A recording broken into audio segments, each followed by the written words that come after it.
हर खबर पर होगी आपकी पकड़। डाउनलोड कीजिए एबीपी लाइव ऐप।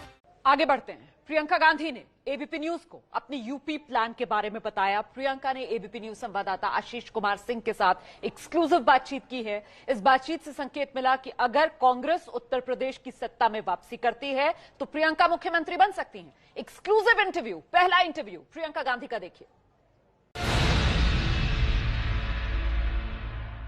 हम आपको बताने वाले हैं कि आखिर प्रियंका गांधी जी का यूपी का रिवाइवल प्लान क्या है। हमारे साथ खास तौर पर बात करने के लिए एक्सक्लूसिवली प्रियंका गांधी जी खुद हैं, प्रभारी महासचिव उत्तर प्रदेश की। प्रियंका जी, बहुत बहुत शुक्रिया, सुबह सुबह आपने मुझे टाइम दिया।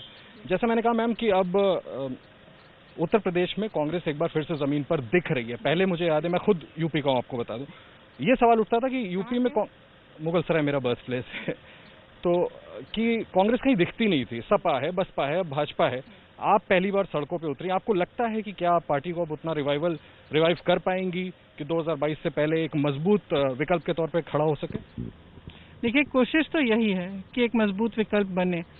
और आपने देखा होगा पिछले साल में हमने बहुत सारे इश्यूज उठाए हैं, जहाँ जहाँ अन्याय देखा है वहाँ हम गए हैं और आंदोलन भी किए हैं, काफ़ी प्रोग्राम भी किए हैं, चाहे वो किसानों वाले हों, चाहे कोरोना के समय जो राहत का प्रोग्राम था, काफ़ी बड़े पैमाने पे किए हैं। लेकिन ये एक ही क्या कह सकते हैं, इसकी ये एक ही साइड है। इसके नीचे मैंने हमेशा कहा है, शुरू से ही मैं कहती रही हूँ, और मैंने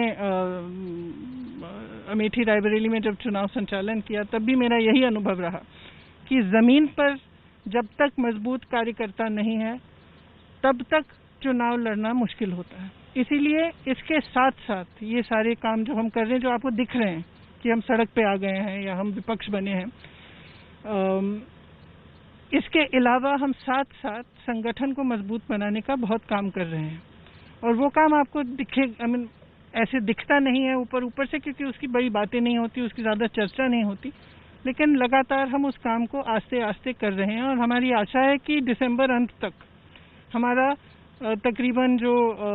तकरीबन 60,000 गांव हैं यूपी में, हर गांव में हमारे कार्यकर्ता खड़े हो जाएं। ये हमारा प्रयास है, ताकि फिर जो आने वाला साल है जिसमें चुनाव 22 में आएगा, तो पूरा जो 21 का साल है उसको हम एक मजबूत संगठन के साथ हम आगे बढ़ पाएं।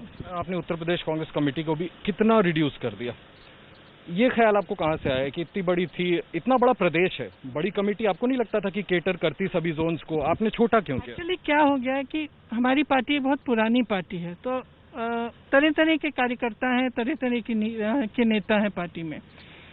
इस जो विचार था कि हम इस कमेटी को छोटा करें, वो इसलिए था कि जो 500 मेंबर की कमेटी थी, एग्जीक्यूटिव कमेटी थी, तो एक तरह से निष्क्रिय हो गई थी। मतलब लोग बहुत थे उसमें, लेकिन कितना काम, कितनी रिस्पॉन्सिबिलिटी, जिम्मेदारी दी जा रही थी, कितनी जवाबदेही थी, वो पता नहीं चल रहा था। और आप खुद सोच सकते हैं कि 500 लोगों की जवाबदेही तय करना कितना मुश्किल हो सकता है।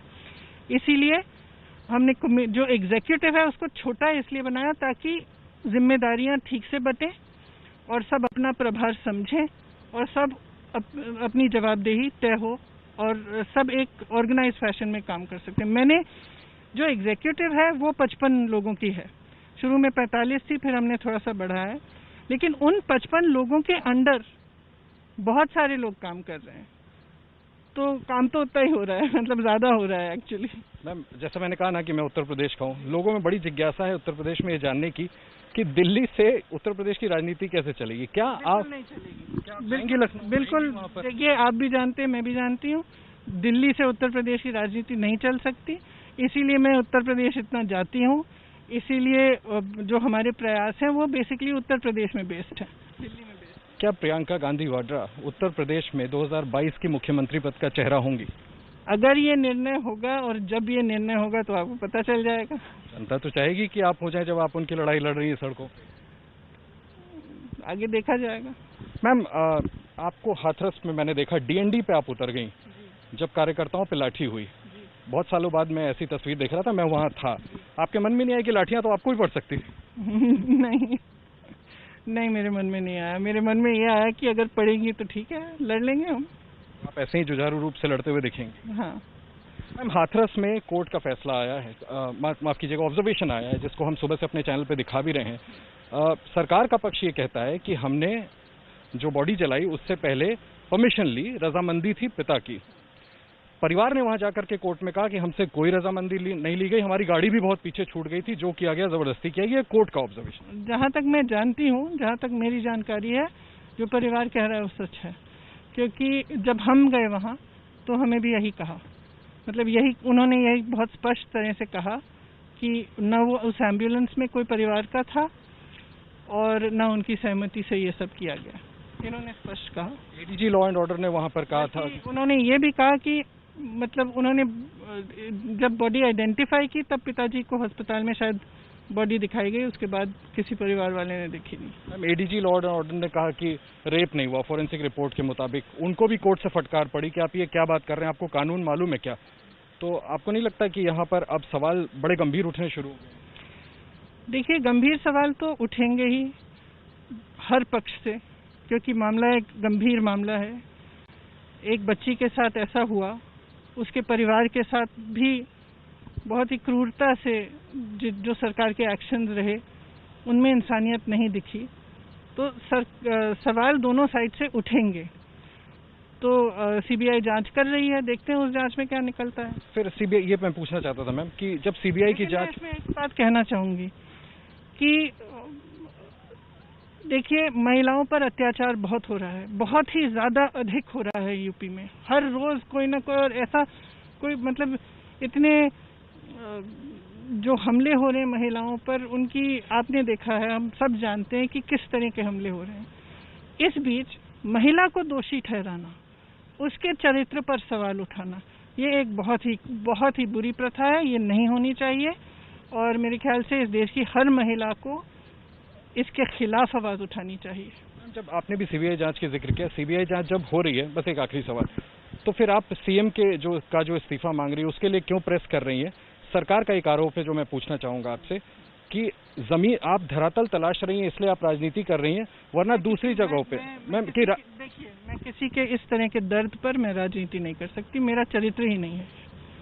अब आप माने नहीं माने, मेरा चरित्र ही नहीं है, मैं कर नहीं सकती। आपको उम्मीद है 2022 को इतनी चोट पहुंची है, जब उस लड़की की माँ मुझसे गले लग के रोई है, तो आप कैसे सोच सकते हैं कि मैं उस पर अपनी राजनीति करूंगी, अपना बढ़ावा करूंगी? मैं कभी ऐसा नहीं कर सकती। सोनभद्र में आपने कहा था, मैम मुझे याद है, कि इस तरह के इश्यूज अगर आएंगे, लोगों पे जुल्म होगा, तो मैं सामने आती रहूंगी, भले मुझे जेल में डाल दें। बिल्कुल, मुझे जेल में डाल दें, मुझे लाठी मार दें, मुझे धक्के दें, कुछ भी करें, क्या नहीं किया और कर सकते हैं। एक आखिरी सवाल पूछ लूं, सबको जिज्ञासा ये जानने की कि राहुल जी पार्टी के अध्यक्ष कब बन रहे हैं, क्योंकि मैम ये भी संगठन से जुड़ा है। बहुत सवाल पूछ रहे हैं हम, ये सवाल आखिरी सवाल है, क्योंकि देखिए राष्ट्रीय स्तर पे भी पार्टी मजबूत होगी तो उसका रिफ्लेक्शन उत्तर प्रदेश तो क्या सभी प्रांतों में देखिए। सवाल का जवाब राहुल जी देंगे आपको जब आप उनका इंटरव्यू लेंगे। मैम की 2022 तक कांग्रेस इस पोजीशन में होगी कि सपा, बसपा, भाजपा, इनका आप एक मजबूत विकल्प होंगी, लोगों को आपको उत्तर प्रदेश में भरोसा होगा? उम्मीद तो पूरी है, कोशिश भी पूरी है, अब आगे देखते हैं क्या होता है। बहुत शुक्रिया हमसे बात करने के लिए। प्रियंका गांधी वाड्रा, उत्तर प्रदेश कांग्रेस की महासचिव, जिनका कहना है कि पूरी उम्मीद है कि उत्तर प्रदेश में साल 2022 से पहले कांग्रेस को इस पोजीशन में खड़ी कर सके कि एक मजबूत विकल्प के तौर पर लोगों के सामने कांग्रेस पार्टी उत्तर प्रदेश में आ सके। कैमरामैन अजीत चाको के साथ आशीष कुमार सिंह, एबीपी न्यूज, दिल्ली।